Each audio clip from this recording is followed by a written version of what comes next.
Welcome back to the O'Shea Vlogcast. I am your host, O'Shea Duke Jackson.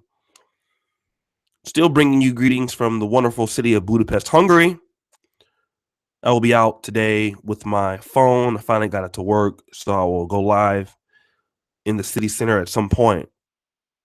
But briefly, I would like to speak about the $43 million that was found in a Nigerian apartment in Lagos this past week. And it is very disheartening, because I am an African American and I've never been to Nigeria, but I feel that all African Americans have some sort of link to Africa, to the continent. Many of us see ourselves in a home away from home and would like to have more knowledge of what is back home. But when you see the corruption of a country like Nigeria, who should be a standard bearer for blacks across the world, again, here we see Nigeria dropping the ball again.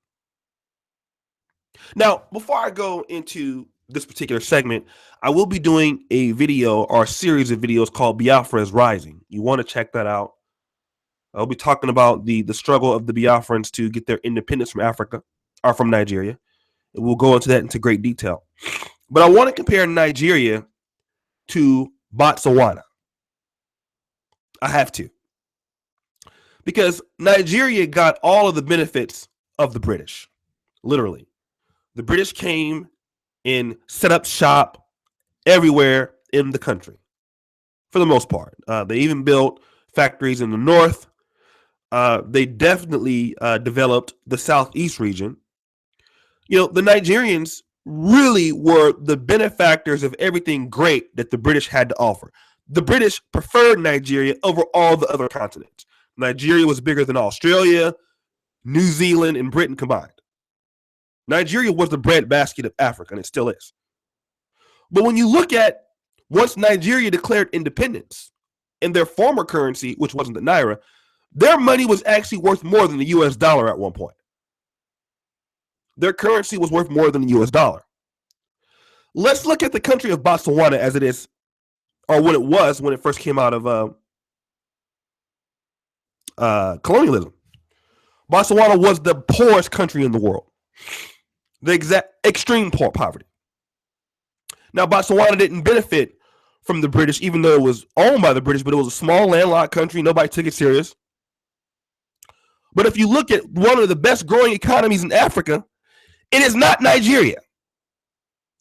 Botswana, per capita, is doing leaps and bounds better than Nigeria. And Botswana has to be one of the smallest countries in Africa. Why? Botswana is not corrupt. Botswana is easier to do business than Nigeria. It has better infrastructure. It doesn't have the resources, but it has a better educational facilities. The University of Botswana just established its new medical school, which is funny because one of the pathology professors that teach there come from Nigeria, University of Jos. And Botswana is now the actual example of what an African country can be like when you don't have very much corruption. But when you talk about a place like Nigeria, which has over 200 million people, you have major metropolises like Lagos, Benin, Kano, Aba, many Calabasas, many places. Nigeria is fucking corrupt. $43 million hidden. Not only this, it was a time where you had $700 million of cash found in Mrs. Dienze Allison's Maduke's house. Just stashed away. $700 million. So we have found 740, almost $1 billion people are stealing from Nigeria. You have people that are homeless, people who are begging for food, people who have nothing to show for. And then you wonder why Nigeria is the joke that it is. This is why a Nigerian can never tell me Nigerians are doing better than African Americans. How? A Nigerian can never tell me Nigerians are the smartest blacks. How? How? I can only judge Nigeria based off how Nigeria is doing in Nigeria. I cannot judge Nigeria off of what Nigeria is doing in other places.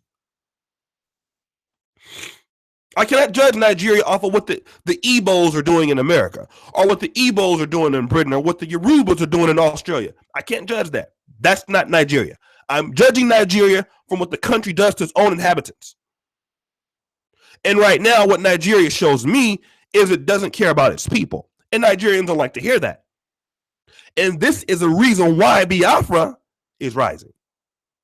Now, to be fair, I don't really talk so much about the Igbos too much, because I have a good respect for Igbo people, and even Yorubas to a certain extent. The Igbos are, some of the most developed blacks, in the continent. But what I think, if the Igbos, the Biafrans, get a control of Nigeria, they will only develop their part of Nigeria and leave the rest to suffer. But what Biafrans are saying right now is that the corruption of Nigeria, especially coming from the north, is ruining the country. This is why Biafra, or the southeast region, wants out of Nigeria. They do. That's why the people who come to America and try to shit on black people or other folks want it out of Nigeria, because you didn't see anything there for you. And the reason why Nigeria is a shithole is because of people who steal from the continent. That's why. And Nigerians don't want to face this fact. Don't get me wrong, the black community in America has its shitholes. True. But what we're dealing with is the fact that you have many people who are in top positions who are stealing money, laundering money, going to London, buying great big homes, spending millions of pounds to develop nice British neighborhoods, but you don't develop your own country. This is what you got to understand about the majority of Nigeria. You gotta understand that. Now, to be fair, Babatunde Fashola,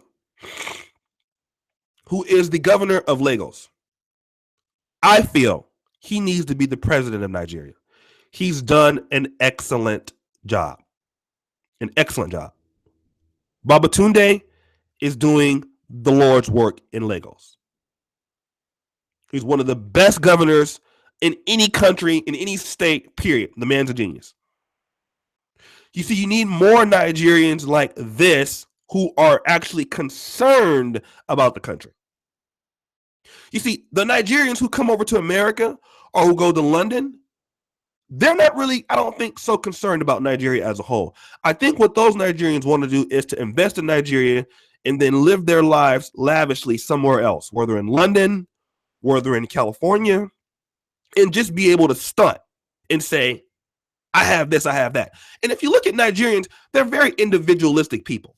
They're even worse than African Americans in this regard. Nigerians like to show off.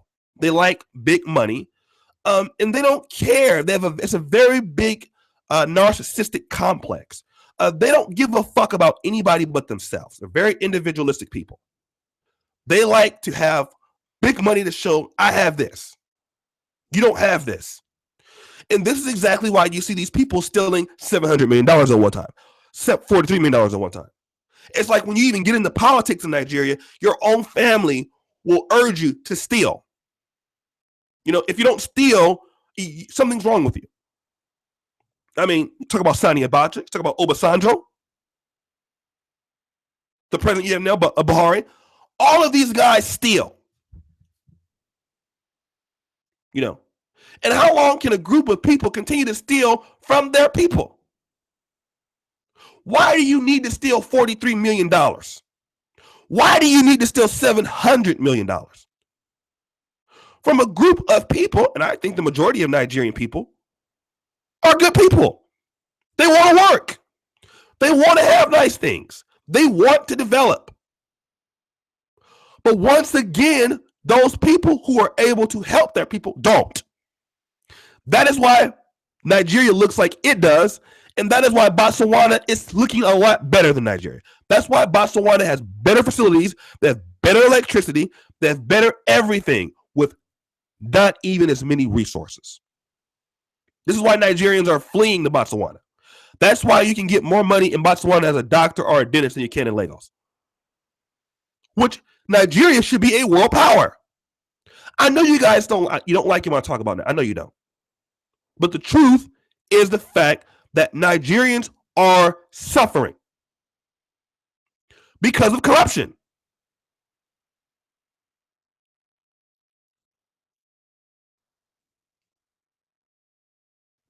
It is what it is. You guys don't like to hear that. You know, you want to hear like, oh, we're doing so much better than you in America. Well, the reason why you're in America is because you escaped the corruption. You know, one thing I want to say about Black Americans, and I'm going to go, Black Americans, we didn't have the British setting up our schools. Okay? When you think about it, Nigerians have no excuse. The British didn't go into, let's say, Africa and set up things for slaves. They didn't. They took Black slaves, probably from Nigeria, because I really believe that many African Americans are Igbo people. We are relatives. When those Blacks had to come to America, what the white man tell us? Hey, pick this cotton, shut up. And if you want to learn how to do some shit, do it on your own. Rumble, yes, I don't mark nothing, nigga. I'm an original. I may have just said, I know you don't like what I just said. That I may say, but I know you don't like what I just said. You probably don't. They don't like it. I don't say there's no hope, no change. You say that. I'm an original, buddy. Get that straight. I'm an original. I got a lot of respect for Kira as a presenter. I'm an original presenter. Folks copy me, nigga. Maybe a Quasi 100, but not me.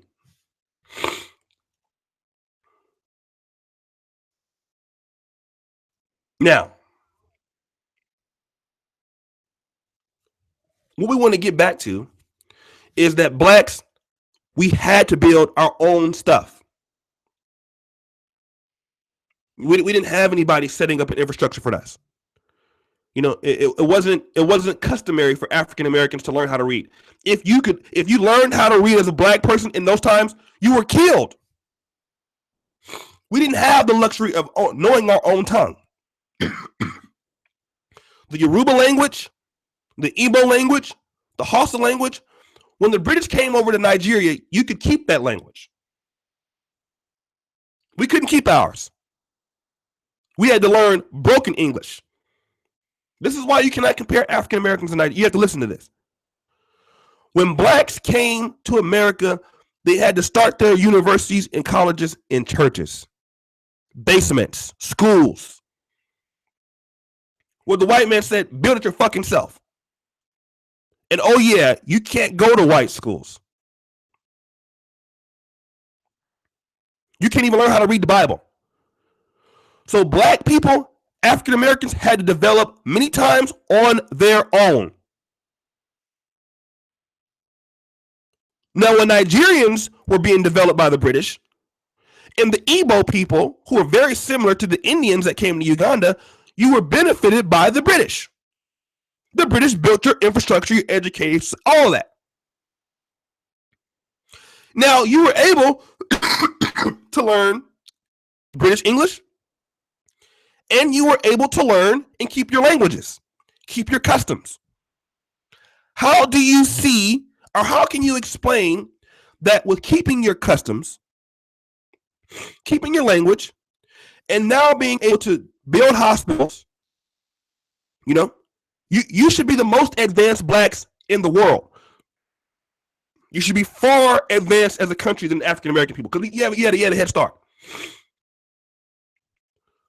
The problem is that The reason why Nigerians are not as developed or closer to anybody else is partly Nigerians do not like each other. Even here in Poland, the Yoruba Nigerians, many of them are here. They don't like each other. They take from one another. They won't work together. Even in Poland, a place where you think that, hey, you know, we're in a white man's country, we should stick together. No, even though you speak the same language, even though you're from the same place, even though you come over to Poland and places with advanced degrees, the problem is you are very individualistic people. And you steal from your own people. That's the same way, for the most part. About is that I'm snorting because I'm sick. You need some medicine?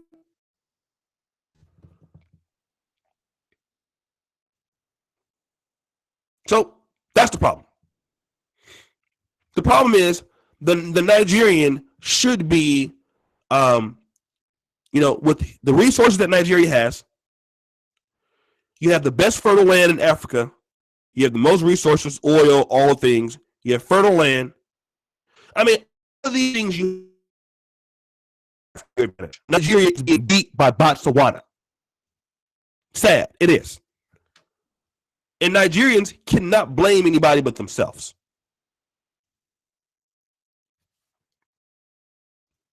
And stuff like this proves it. Corruption scandals after corruption scandals after corruption scandals.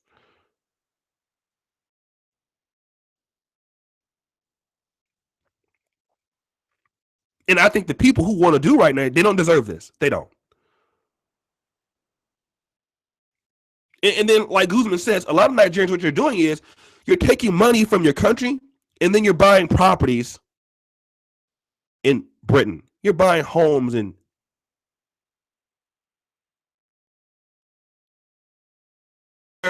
medical doctors. You're not starting medical schools in Nigeria.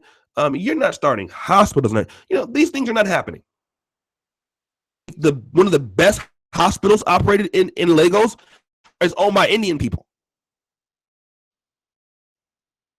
To look at this, I mean, think about this. There are a million Indians living in Nigeria, right? Many of them who don't fuck with Nigerians. They own businesses. They own whatever. Now, there are Nigerians living in Nigerian men being attacked in India, being beat up in India, almost killed. There was no retaliation against those Indians living in Nigeria by Nigerians. Not one.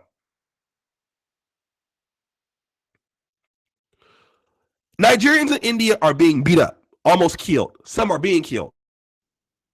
Indians in Nigeria are not being attacked.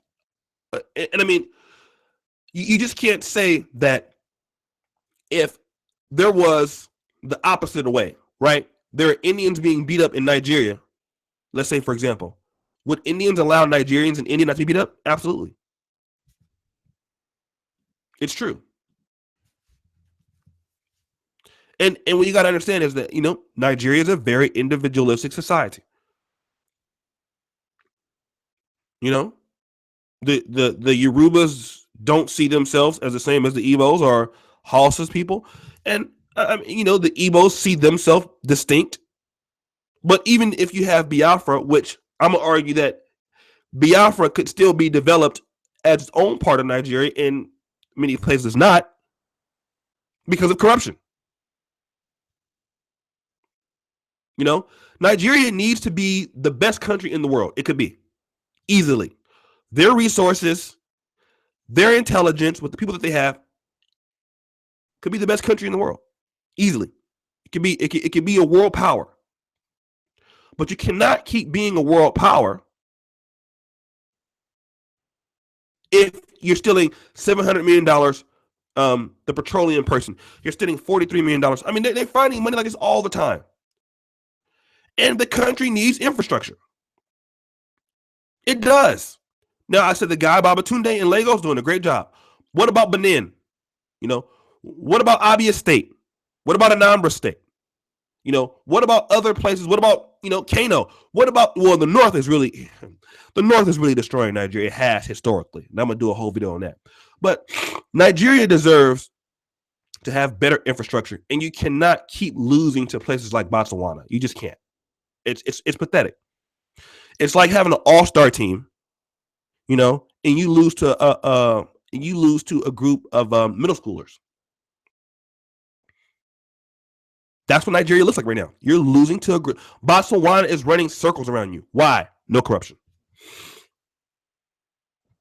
So I just wanted to do this story. I'm going to post the articles.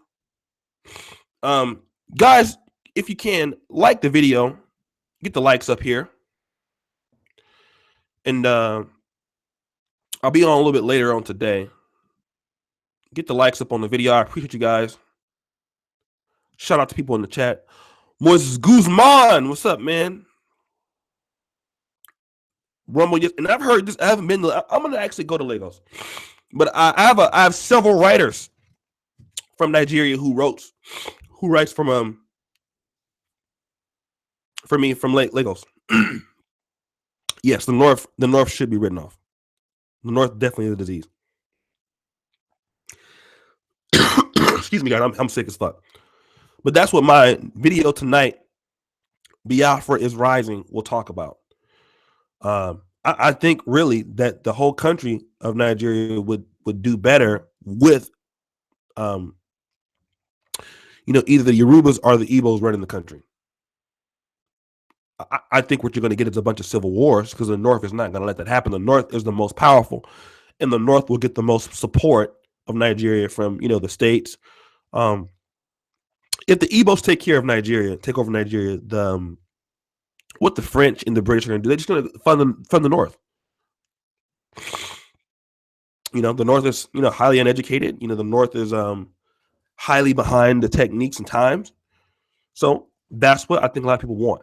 But again, Nigeria suffers behind the North. But like the video, get the likes up, you guys. I'll post the articles to the story, and I'll be on a little bit later on tonight. As you know, the buffoonery remains at an all-time high. I'm out.